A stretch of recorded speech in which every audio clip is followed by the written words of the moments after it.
Intimate theology. The scripture is John 11, verse 26. Let's look at that. John 11, the chapter title here is Jesus Comforts the Sisters. I'll start with 17. On his arrival, Jesus found that Lazarus had already been in the tomb for 4 days.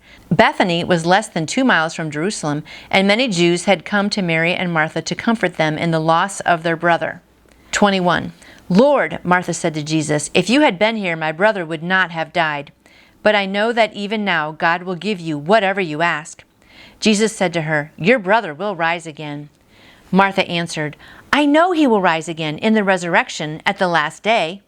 Jesus said to her, I am the resurrection and the life. He who believes in me will live, even though he dies.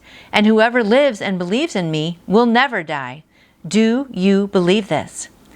Yes, Lord, she told him, I believe that you are the Christ, the Son of God, who was come into the world.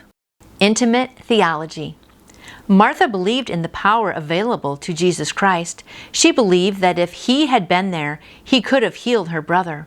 She also believed that Jesus had a special intimacy with God, and that whatever he asked of God, God would do.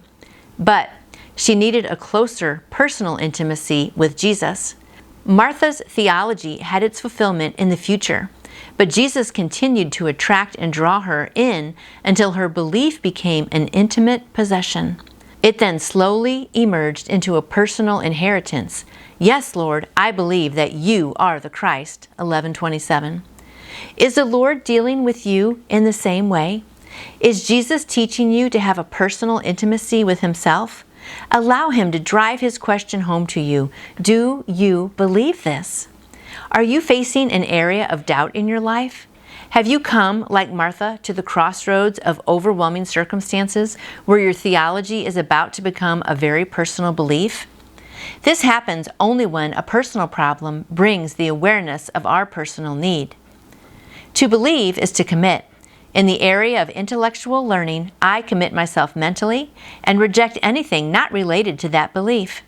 In the realm of personal belief, I commit myself morally to my convictions and refuse to compromise. But in the intimate personal belief, I commit myself spiritually to Jesus Christ and make a determination to be dominated by him alone. Then, when I stand face to face with Jesus Christ and he says to me, do you believe this? I find that faith is as natural as breathing. Oh, I love that. Let's read that line again. When he says to me, do you believe this? I find that faith is as natural as breathing. And I am staggered when I think how foolish I have been in not trusting him earlier. Yes, and we can feel foolish, can't we? When things come to pass and he provides for us or makes a way, and then we realize we were doubting, yeah, we can feel kind of foolish. So I hope today you just believe like Martha. Just when he asks, do you believe this? Just say, yes, Lord, I do believe this. I mean, she had faith, right? She had the faith, and she knew that he was the Messiah, and she knew that, if he had been there sooner, maybe he could have kept Lazarus alive, but she knew then even that God would give him whatever he asked, right? She had that faith. So I hope we have strong faith like Martha today. I hope you believe, and I hope you're bold enough to ask, because she asked, for Jesus to heal him or raise him, and she just had that belief. And so I hope today we are, first of all, strong in our faith and bold enough to ask, and then just be grateful when he does provide or makes a way or whatever. And let's just not, doubt and feel foolish. Let's just be bold and believe today, friends. So I hope you have a bold day believing that he is the Messiah and he will do amazing things for you.